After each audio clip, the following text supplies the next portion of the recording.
Ei, què passa? Què tal? Com esteu? Bueno, va, deixem-nos de xorrades. Avui he vingut aquí a fer un petit resum del que m'ha semblat més interessant de totes les estrenes d'aquest mes d'octubre de 2021.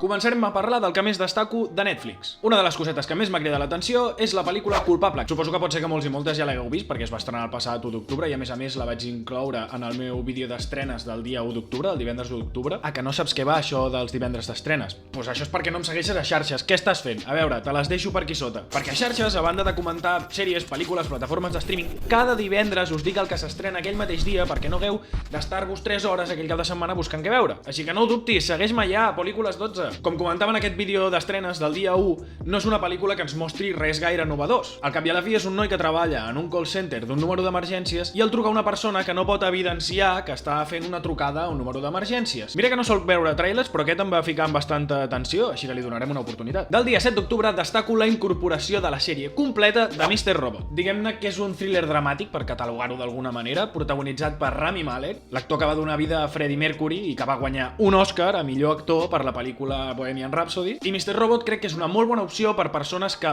estan fartes de veure una temporada i haver-se d'esperar un any a veure la següent. És una sèrie que, si no m'equivoco, té 4 temporades, està ja tancada, així que ja ho sabeu. A partir del dia 15 tenim l'estrena de la tercera temporada de You. Ho considero bastant destacable perquè crec que dins de totes les sèries originals de Netflix és de les més top, és de les que més gent segueix. Personalment no l'he vist, me n'han parlat molt bé. Ara no sé si és que aquesta temporada ja estan estirant massa el xiclet, però bé, aquí ho teniu, dia 15, tercera temporada de You. I arribem a la que és per mi la millor de les notícies, perquè el dia 23, que guardeu-vos el dia 23 d'aquest mes per no fer res. Bé, més que no fer res, per descobrir la sèrie de les vostres vides. Arriba a Netflix la sèrie completa de The Office, la versió d'Estats Units. No, Pol, perquè la del Regne Unit és l'original i és molt més bona. Vale, a mi també m'agrada molt Ricky Gervais, però m'agrada més l'americana, què vols que t'hi faci? Feu-me cas, comenceu-la, doneu-li una oportunitat i estimeu els seus personatges. Va, i per acabar amb Netflix, el dia 5 s'estrena una coseta que m'ha cridat una mica l'atenció, però en realitat té pinta de ser una verdadera merda, anomenat L'escapada de l'Undertaker. I sembla ser que és com una pel·lícula d'aquestes interactives com la que vam veure de Black Mirror Bandersnatch, així que res, simplement com a curiositat. Anem amb Amazon perquè aquest mes estem veient com estan incorporant una saga de pel·lícules de terror, totes sota el nom de Welcome to the Blumhouse. El dia 1 es va estrenar tant Bingo Hell com Blackest Night i el dia 8 s'estrenaran Mares i The Manor. Moltes de les plataformes aquest mes estaran traient molt de contingut de terror, slasher, etc. Primer perquè hi ha un repunt d'aquest tipus de contingut que es va fer tan famós a finals del 80, principis dels 90, i després perquè s'acosta el Halloween.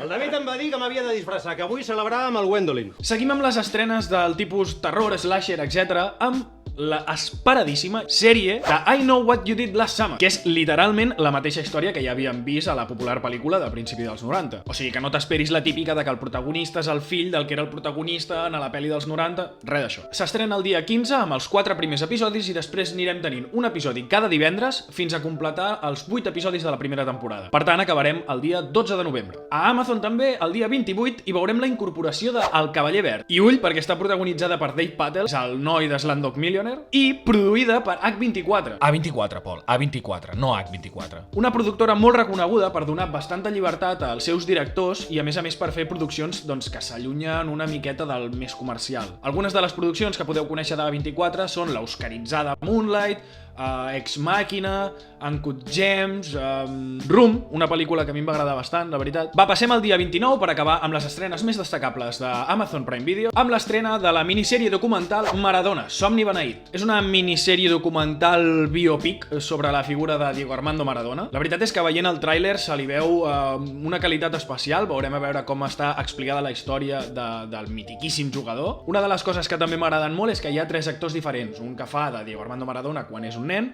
un que fa d'ell quan és jugador i un altre que fa d'ell quan és ja exjugador i mite. Ara tocaria passar a HBO. El que passa és que aquest mes, a l'estrenar-se el dia 26, si no recordo malament, HBO Max, hi hauran tants canvis a la plataforma que no me l'he volgut jugar avançant-me a les estrenes. Però no passa res, això ara ho reconvertim en alguna cosa positiva.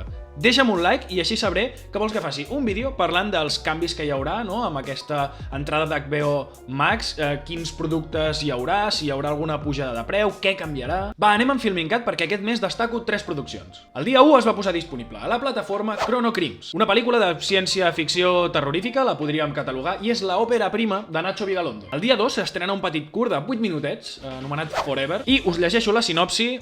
Una companyia d'assegurances de vida utilitza un algoritme d'intel·ligència artificial per determinar el risc d'un nou sol·licitant. I el dia 29 tenim l'estrena de l'esperadíssima Doctor Portuondo. Una sèrie de Carlo Padial, que per qui no el conegui és un escriptor, guionista, director, de tot, un coco de persona i amb un humor molt especial. De fet, va fer una pel·lícula amb Berto Romero que s'anomena Algo muy gordo i que la teniu a Netflix. Aquesta dada em flipa. Us en recordeu dels vídeos de Quiero ser negro? Doncs aquest tio és el que hi havia darrere d'aquests vídeos. Aquesta sèrie, doncs, ens presenta un psicòleg que sembla necessitar més teràpia que el propi pacient, tot amb aquest humor tan característic de Carlo Padial sobrevolant. Sento bastanta curiositat per veure què tal. Passem ara a Disney Plus perquè hi veurem l'estrena el dia 6, sense cost addicional, de la pel·lícula Viuda Negra. Ja ho he dit diverses vegades, no sóc un gran fan de Marvel, tot i que veig moltes de les seves pel·lícules, i no sé si veure-la aquesta. Fans de Marvel, què? Me la recomaneu? No? Què fem? El dia 13 hi ha una estrena que estic seguríssim que no me la perdré, ja que no la vaig veure al cinema als seus dies, i és que s'estrena la pel·lícula Free Guy. Sí, l'última pel·lícula de Ryan Reynolds, que es va estrenar aquest passat estiu, a mitjans d'agost. La veritat és que tinc moltes ganes de veure-la. I se m'ajunta la feina, perquè el mateix dia 13 s'estrena ni més ni menys que A l'altre costat de l'institut. Està basada en les obres de ni més ni menys que R.L. Stein. Com? Que qui és R.L. Stein? És la persona que hi ha al darrere dels llibres de Pànic, que és en el que està basat la sèrie de Goosebumps, o Pesadilles. Tracta d'uns adolescents que intentant escapar d'un misteriós ésser que hi ha pel seu institut, acaben en un portal que ens transporta en un món paral·lel. I evidentment, allà s'hi trobaran l'aventura, el terror, etc. Jo estic segur que la seguiré de ben a prop, així que estigueu atents i atentes a xarxes. I per últim, a Disney Plus m'agradaria destacar que al llarg de tot el mes aniran posant disponible a la plataforma la saga REC. La primera el dia 8, la segona el 15, la tercera el 22 i REC Apocalipsis el dia 29. Per últim acabarem amb Movistar Plus, on el dia 1 vam veure l'estrena de Judas and the Black Messiah. I em ve de conya, tu, perquè quan van ser els Oscars vaig veure totes les pel·lícules nominades a millor pel·lícula i només me'n vaig deixar una, aquesta. I és que només estava disponible a plataformes de streaming, a Amazon Prime Video en concret, i costava com 15 euros. O sigui, és que no pago 15 euros per veure una pel·li a casa ni de conya. En el cine, mira, jo que sé, encara. El dia 8 també tindrem disponible Minari, una pel·lícula que també és de la llista de nominades a millor pel·lícula dels Oscars passats, i que ara mateix no sé si em va acabar guanyant algun més. El que segur que va guanyar és